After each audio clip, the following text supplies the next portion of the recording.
Hello, I'm John Tory, the leader of the Ontario Progressive Conservative Party, and I'm speaking to you from Queen's Park in Toronto.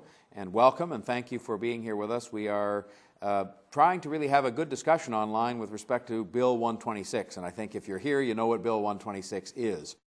Ivan Zhukov from Cambridge says, I will say this: why do 19 to 20-year-old adults, full legal adults by any definition in Canada, owe anybody any more of an explanation than any other age group?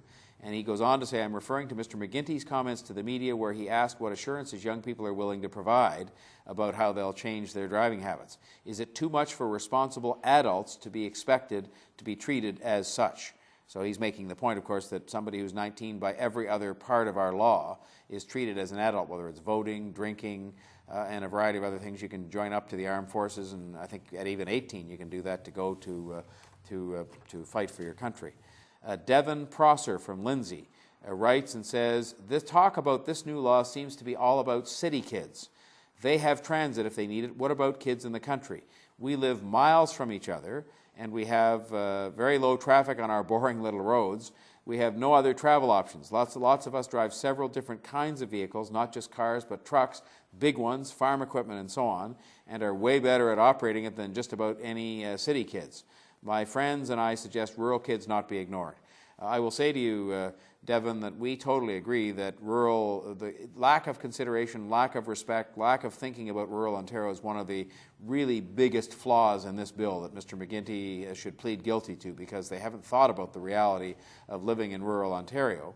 And the fact that in some cases, as you point out, maybe rural kids have lots of experience driving farm equipment, quite frankly, maybe before they're 16, and so they've had a lot more driving experience generally, and they have special challenges in getting places and going places, even something as simple as going to a hockey game or going to church or going to see a movie. Obviously, you can't call a cab. You can't take the bus because there is no bus.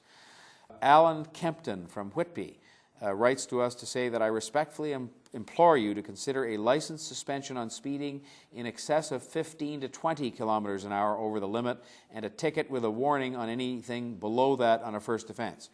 And he goes on to say a license suspension for 30 days is extremely strict and can result in the loss of wages or job, loss of means to get to school if a commute is necessary and there are no other means of transportation, home problems, not to mention a hike in insurance. And he concludes by saying, this law excludes siblings, brothers and sisters. Am I to interpret this that an 18-year-old G2 holder can drive 3 siblings that can cause distraction, all the same as 3 friends? What a really good point.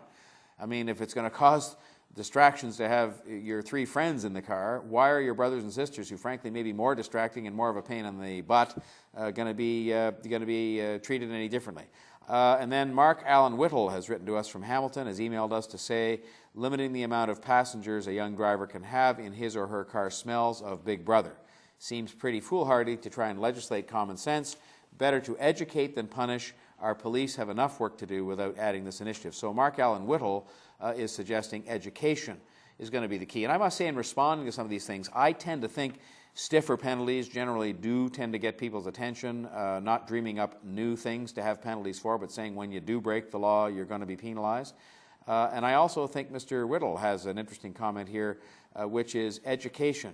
If you look at really what has convinced people about designated drivers, I know we have 4 kids, my wife and I, and they are people who wouldn't think about drinking and driving, and they've done that mostly because they've been educated, and they've educated themselves that having a designated driver, taking a cab, taking transit is the smarter way to go, the only way to go. And there are special challenges that really exist in rural Ontario because you can't take transit and can't get a cab. But again, designated drivers and the kinds of education we've done, and look at the success we've had with that over the years on the alcohol front in terms of convincing people that that's what they should do. Laurie from North Gower says, how does the government plan to enforce this new legislation? How can you tell if someone is a new driver? Is anyone under 30 going to get pulled over more often? This seems like it will cost more to the police as well. This is one of the things Mr. McGuinty never seems to think of when he passes all kinds of laws. They've banned just about everything. I think they haven't banned breathing yet, but they're working on it. And, the enforcement of all this is something that police are busy. When your house is broken into now, they can hardly come out because they're so stretched in terms of all the things they're doing. And so it's a good question. We have an email here from Dan McLeod. And again, here's a suggestion that relates to our very point of education. I hadn't seen this one when I was talking about it a second ago, but Mr. McLeod says, John Tory, what do you think about upgrading the driver's education courses so they can be included in a high school or a college semester and having the standards in what is being taught raised to levels such as those in Finland? And he goes on to say, in Finland, drivers are required to learn proper skid control and cornering, two skills that are vital in Ontario as well as Canada because of our weather. Now, there is an interesting idea. Dean Harris from Erin, Ontario, writes and says this: the last thing we need is more laws telling us what to do. What would be more beneficial would be to have stricter driver testing for all drivers receiving a license regardless of age. Once a citizen is fully licensed, their rights should not be limited any further. So there's another thing talking about toughening up some of the requirements to get a license. We have one from Wade Iyer. Wade says that if the key objective of this law is to reduce the number of deaths to intoxicated drivers, then the zero level of alcohol makes sense. But if the goal is to save lives, why would the provincial government adopt a position that will increase the number of drivers on the road? And unfortunately, some of these drivers will be involved in accidents.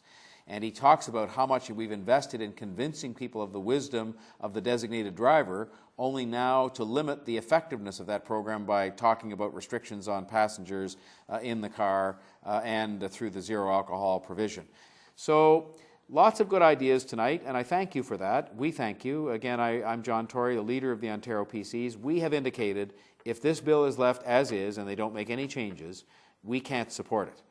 But we would ask the question, why wouldn't we take the time now to listen to people as I did tonight, as we want to do in public hearings? So we say to Mr. McGuinty, get on with the hearings. Get on with a way to consult people online that can give their views so that we can get the widest possible selection of views from people, young and old, urban and rural, insurance companies, teachers, anybody who wants to have their say. Let's let them have their say. So we might get a bill that actually works to make safer roads and better drivers, and a bill that people can respect and can realize is part of what should be the law of the land. So I thank you for taking part in this. We will do this again soon because we think it's important to let you have your say and do it using this technology that's available to all of us. John Tory from Queen's Park, the leader of the Ontario PCs, signing off with thanks for your participation, and please keep the input coming to our website, to the address that you've been using tonight, because we're wanting to take it into account anytime that an idea comes to you. Thanks very much.